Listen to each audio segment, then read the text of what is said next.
Hi hello నమస్తే నా పేరు నరేష్. మన క్రికెట్ రివ్యూస్ ఛానల్కి స్వాగతం. ప్లీజ్ కొత్తగా చూసే వాళ్ళు సబ్స్క్రైబ్ చేసుకోండి, లైక్ అండ్ కామెంట్ చేయండి చూసిన వాళ్ళు.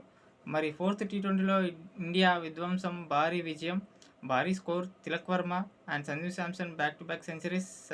తిలక్ వర్మది, సంజు శాంసన్ 2 డక్కుల తర్వాత మళ్ళీ సెంచరీ. అభిషేక్ శర్మ టచ్లోకి వచ్చేసిండు. మరి తిలక్ వర్మ గురించి చెప్పాలంటే మంచి 10 కోట్లు లాసు నేను అనుకుంటున్నా. ఎందుకంటే మంచి ఆక్షన్లో ఉంటే ఇప్పుడు 10 to 15 crores వచ్చి పాడుకునేవారు, ఆక్షన్లో వెళ్ళేవాడు, అంత కాస్ట్ వచ్చేసేది. ఇప్పుడు అనవసరంగా రిటెన్షన్ 6 కోట్లకే ముంబై ఇండియన్స్ 6 కోట్లకే రిటెన్షన్ చేసుకుంది. మంచిగా ఇప్పుడు ఉంటే మంచి అవకాశం ఉండేది. 10 కోట్లు లాసు, 10-15 కోట్ల వరకు బాగా వెళ్ళేవాడు. ఆ బ్యాటింగ్ ఏంది, ఆ విధ్వంసం ఏంది, మనోడు సూపర్ ఫామ్. టీ20లో మనోళ్ళు అయితే ఛాంపియన్స్ లాగానే ఆడుతున్నారు. ఒక మ్యాచ్ ఓడిపోయారు, లేకుంటే 4-0తో క్లీన్ స్వీప్ అయ్యేది.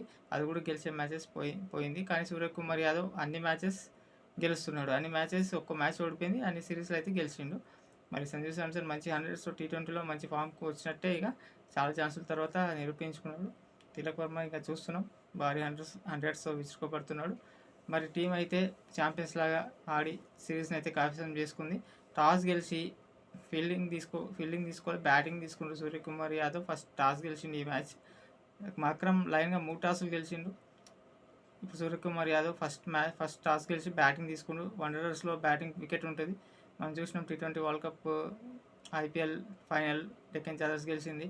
ఫస్ట్ బ్యాటింగ్ చేసే దాంట్లో భారీ స్కోర్ కొట్టి గెలుస్తారు. మనల్ని 2003 వరల్డ్ కప్ ఓడిపోయారు గంగూలీ క్యాప్టెన్సీలో. సెకండ్ బ్యాటింగ్ టాస్ ఫీల్డింగ్ తీసుకొని అనవసరంగా ఆ వరల్డ్ కప్ పోగొట్టుకున్నాం. అట్లాంటి రికార్డ్స్ ఉన్నాయి వండరర్స్లో. మరి నేనైతే 6లో వర్షం. మరి విధ్వంసం విరుచుకోబడ్డారు ఇద్దరు కలిసి. సంజు శాంసన్, తిలక్ వర్మ 10 6లు, సంజు శాంసన్ 9 6లు. ఇంకో వాళ్ళకైతే బ్యాటింగ్ ఛాన్సే రాకుండా అయిపోయింది. ఈ సిరీస్లో చాలా వరకు టాప్ 3 ఆడేసారు వీళ్ళే. అభిషేక్, సంజు, తిలక్, సూర్య వరకు బ్యాటింగ్, హార్దిక్ పాండ్యా అంతవరకు వచ్చింది. మనోడైతే సూపర్ ఛాంపియన్స్ లాగా ఫామ్లోనే ఉన్నారు. సిరీస్ అయితే గెలుచుకున్నారు 3-1తో. మెయిన్ టీం ఒక్కటే మన సిరీస్ ఓడిపోయి ఇండియాలో న్యూజిలాండ్తో, పెద్ద టీము టెస్ట్ సిరీస్ అదొక్కటే మంచిగా కొంచెం బాధగా ఉంది. కానీ ఆస్ట్రేలియాలో మంచి పర్ఫార్మెన్స్ చేస్తారని చూద్దాం. మరి టాస్ గెలిచి బ్యాటింగ్ తీసుకుంటే వీళ్ళు 284 టార్గెట్ సెట్ చేసారు. తిలక్ వర్మ, అభిషేక్ శర్మ స్టార్ట్ మంచిగా ఇచ్చినారు. సంజు శాంసన్ 74 for 1 తర్వాత వీళ్ళిద్దరు అయితే మొత్తం ఇన్నింగ్స్ ఆడేసారు. ఈ ఫస్ట్ బ్యాటింగ్ అయితే 284 రికార్డ్స్ అయితే చాలా ఉన్నాయి చెప్పుకోవడానికి.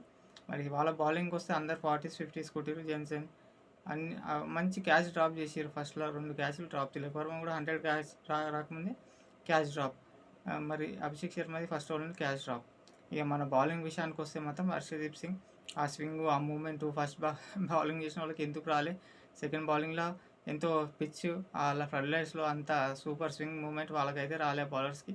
మనోడు నడ్డి విడిచేసి ఫస్ట్ 3 ఓవర్స్లో మ్యాచ్ వన్ సైడ్ అయిపోయింది. వన్ సైడ్ మ్యాచ్ 284 తర్వాత ఎట్లయినా వన్ సైడ్ మ్యాచ్ అవుతుంది. మరి ఫస్ట్ వికెట్ హెండ్రిక్స్, తర్వాత మక్రమ్ అవుట్ చేసిండు. క్లాసిన్ మాత్రం సూపర్ అవుట్ చేసిండు, జిప్ మనకు సాధించేసింది. ప్లంబ్ అవుట్, ఫస్ట్ బాల్కి అవుట్ క్లాసిన్. ఇక మిల్లర్ స్టబ్స్ ఒకటి మంచి పార్ట్నర్షిప్ చేసిరు. అట్లా ఆడి వరుణ్ చక్రవర్తికి 2-3 6లు 110 meters కొట్టిన మిల్లర్. అదొకటే వాళ్ళకి చెప్పుకోదగ్గది. స్టబ్స్ ఒకటి 42, ఒకటి ఫామ్లో ఉన్న రాణించిన, ఒక మ్యాచ్ కూడా గెలిపించిన వాళ్ళకి. స్టబ్స్ తర్వాతనే మ్యాచ్ గెలిచినారు. ఇంకా మిల్లర్ అయితే 6 కొట్టి మళ్ళీ అది వరుణ్ చక్రవర్తికి అవుట్ అయిపోయిండు. నెక్స్ట్ జనసేన కూడా లాస్ట్ మ్యాచ్ 16 balls 50 కొట్టిన. ఈసారి కూడా నాట్అవుట్గా ఉన్నాడు 29. ఇక అంతే వాళ్ళు. మన బౌలింగ్ వస్తే అక్షర్ పటేల్ టు వరుణ్ చక్రవర్తికి 2 వికెట్. అన్ని మ్యాచ్లో వరుణ్ చక్రవర్తి కన్సిస్టెన్సీగా వికెట్ తీసిండు, మంచిగా పర్ఫామ్ అవుతుంది. కాకపోతే రన్స్ ఇచ్చుకున్నాడు ఈ 2 మ్యాచ్ల్లో. అక్షర్ పటేల్ 2 ఓవర్లు 2 వికెట్లు. ఇంకా రమణ్దీప్ సింగ్కి లాస్ట్ వికెట్ పట్టేసింది, 1 వికెట్. ఇంకా హార్దిక్ పాండ్యా, హర్షదీప్ సింగ్ తెలిసిందే కదా. ఇది మరి ఇండియా అయితే మ్యాచ్ 3-1తో సిరీస్ చేసుకుంది. 3-1తో సిరీస్ కైవసం చేసుకొని ఇంకా నెక్స్ట్ సిరీస్ అయితే మనది test series India versus Australia. అది పెద్ద మ్యాచెస్. అక్కడ రివ్యూస్ అని, అప్డేట్ రివ్యూస్ అని కంపల్సరీ ఉంటాయి. ప్లీజ్ సబ్స్క్రైబ్ చేసుకోండి, లైక్ ఇచ్చి వీడియో చూడండి. Thank you.